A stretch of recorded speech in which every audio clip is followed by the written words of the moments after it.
Hey guys, what's going on everybody? My name is Blitzwinger, ladies and gents. Welcome on back to a brand new episode of the LEGO Marvel Superheroes 100% completion guide for the Gwenpool levels. Now, of course, if you don't know what I'm talking about, of course, there is the main campaign in the game, but then there are bonus missions. Similarly to what we saw with LEGO Marvel Superheroes 1, where there were Deadpool missions, this time they are Gwenpool missions. So that is exactly what I am referring to. There are 10 of them in total, and today we're going to be taking on the second level. I have, of course, uploaded a non-commentary version of the story playthrough because that was my initial run-through, and today we're actually going to go on ahead and 100% complete the second level. Before I even get to that, though, I do want to go on ahead and actually show you guys the character that we unlocked yesterday, and that would be Silk. So, of course, by completing the level successfully, we got a brand new character, and it's Silk, which is really awesome because it's another Spider-Verse character, and the more of those, the merrier.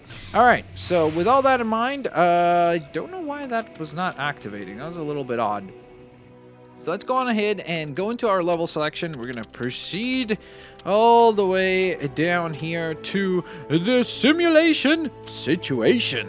So, of course, as you can see, I have already collected the character in this level on my first run-through, which was pretty lucky, but I'll show you guys how I did that. And then additionally to that, of course, I have already rescued Stan the Man Lee, but we are still missing the pink power brick from this particular level. So that's exactly what we'll be attempting to collect today. So with all that in mind, ladies and gents, of course, I hope you enjoyed today's Gwenpool 100% completion guide. And if you do, please don't forget to hit that like button. Let's rock and roll with the second mission in the Gwenpool adventures. Don't you be thinking it's not absolutely vital. Oh, okay. 100% completion. Hey, look at that. I'm back. In Chronopolis, S.H.I.E.L.D. have found themselves without their usual array of cool tech and specialist field agents. Not good given the range of new and unusual goons running all over the place. The most senior agent left in the field to get those agents into shape is Phil Coulson. He's got an idea to make a training simulator with what he's got to hand. An old ghost train. A ghost train with lasers. Awesome! You guys have got to help Phil to get this up and running. Can't wait to play that. He'll just need a little hacking help from Quake to get the retro computers up and running. And turn off any repetitive songs on the ride. That's probably a good idea. That would be annoying. If you've ever been on a long ride, it's like the same song is playing. It's like once you're excited, twice, three times. It's like this summer's that Justin Bieber cover of Despacito and whatever. That was exactly the same case where it was just like, okay, everybody likes it, but then it got to the point where it was like, okay, well, nobody likes it anymore. So I'm sure it'll be still popular. It's just a matter of like when it's overplayed. It's that repetition that really makes it sometimes quite difficult to get through. Nevertheless, though, of course, let's get started with our level. And since I have the multiplier, that's how we're already at 19 million studs. You might be wondering, like, wait, how the heck are you doing that? Well, you can unlock some multipliers, of course, which are actually available for purchase from the very beginning of the game. So as soon as you have access to Avengers Mention, which is right after level 1 is completed. So if you go out there and you gather, I think 800,000 studs is what the first multiplier costs. I'm pretty sure maybe it was 500,000 studs, somewhere in that ballpark. Once you have that, you can go on ahead and actually unlock characters. So we do have Agent Coulson here. There's the ability to cut through gold Lego objects, which is how we're going to cut through this giant shield logo and gain access to this computer, aka computer. Alright, we'll just let that run for now. And in the meantime, we're going to go clear out some more stuff because we want more studs, of course. The more, the merrier when it comes to studs. That's what I say. Okay, so I need a character that can shrink down here. There's plenty of characters you can choose from. You could use Kamala Khan. You could use, like, I just used Giant Man, Hank Pym. So there's tons of options as far as who you'd like. Who you'd like to use for this particular situation. I think you can even use. Actually, I'm not sure. I think not Xandar, Korvac. Xandar is a place. That's where Guardians of the Galaxy takes place. But Korvac, I believe, is the character that you can also use. So there's lots of options. That's what I'm getting at. So let's phase through here into this little area. And this is the main reason why we're going up here, is to get this What a perfect specimen. pink power brick. That's obviously quite important there. With that in mind, we can carry on. I actually wonder. Okay, I'm actually trying to remember, how did I end up getting the character unlock for this level? Because I genuinely don't remember it exactly. I remember how I rescued Stand-A-Man Lee, but the character unlock is the one that was a bit of a doozy. So hopefully we'll be able to figure it out, though, in just a second. All right, first, we're going to smash up that computer that just showed up here and was just trying to help. I was just trying to help. That's what the computer is trying to get at, but hey-yo, we got to get this stuff done. So fortunately for you, computer, you're getting disassembled. All right, so this is a bit of a odd knowledge goes a long way. mini game. Or a big knowledge, in my case. Oh, come on. Are you kidding me? So the idea is that you're supposed to try to close all the windows. And the thing that's annoying is that you have to be quite close to the X. There we go. Oh, come on. There we go. Finally. Whew. So once you've closed all those windows, you have taken control. You've taken back control towards the SHIELD organization, because Hydra obviously had all this stuff under control. So now we've regained control, and we can proceed over to here. Now, I believe that she has the ability to smash... Yep. Has the ability to smash glass objects. I was going to say translucent blue objects, but they're pretty much glass. That's what they're supposed to be. Okay, so we're going to activate these things. Sort of got a little overzealous there. That's why the first one didn't activate. And fourth and final activation point has been completed. Brilliant. Not too shabby at all.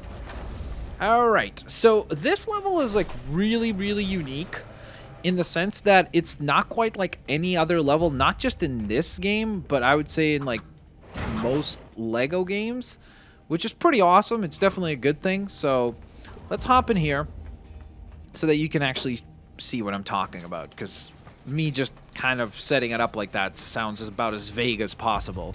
So basically what you're doing is, if you've ever been to like a laser tag show, or I guess a haunted house, you're basically trying to hit all these targets, because what happens is as you hit them, different stuff occurs. So it's not something that you're doing just for like, oh, you have to do this to 100% complete the level, but you're doing it primarily due to the fact that it's just simply fun to see how interactive the environments are, what do all the different things do, how they move around, and so on and so forth. And I actually like it because I think it gives us something unique and something different, and it's unlike any other level that I've played in any Lego game. So in that sense, it's pretty awesome. So we blast our way through, and there are some sheriff stars. So we went from like a dungeon type area to now kind of a western type area, which is cool. I've taken care of that. Yeah, okay, here we go. Hit that. So I'm not 100% certain if this was one of the ways to get the characters unlocked. I'm guessing it was, because otherwise I just don't know what else I did in this level that would have been like worthwhile as far as like, oh, well, you deserve to unlock the characters, you know? So I'm guessing it was one of these targets that we hit properly. Boom! You see that? So it's a cool little animatronic feel. It almost feels like you're going through like a ride at like Disney or something like that. Even though I've never been to Disney, but still, you know what I'm getting at. I'm guessing this is what it would be like to go through like, I don't know, Splash Mountain or like that Star Wars Star Tours ride, right? Tell me if you've ever been on one of those. And if they were fun. Okay, we got some spiders greeting us. And we are headed into kind of an Egyptian-inspired area here.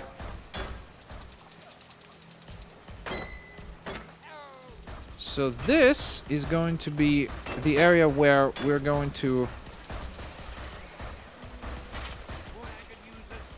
actually save Stan Lee. Okay, so here we go. We turn around. Hey, give me a hand, will ya? And what you have to do is basically now fire at all the targets behind you as we're moving along. So this thing's going to start moving back in just a second here. Now we've got these like deflection lights that are going across. And the last ones How do I get myself in these crazy situations? are right here. So there we go. And now, stand! Hey, thanks, Ta-da! guys. There he is. How dare these supervillains meddle with the most loquacious mankind? Loquacious. What a word. I love it. The master of beautiful lexicons. Stand manly. So then we take out the spiders and we're ready to proceed through, I guess, the Egypt-inspired area. It almost feels like, now that I think about it, these different areas are kind of inspired by the different parts of Chronopolis. Like, you have the Old West, you have Egypt, you have... I guess maybe the Dungeness area was... I'm not 100% certain which one that would be. Maybe medieval England or something like that. Like that first area. Possibly. Whoa. Here we go. Pop this door open. And we're headed off to another area.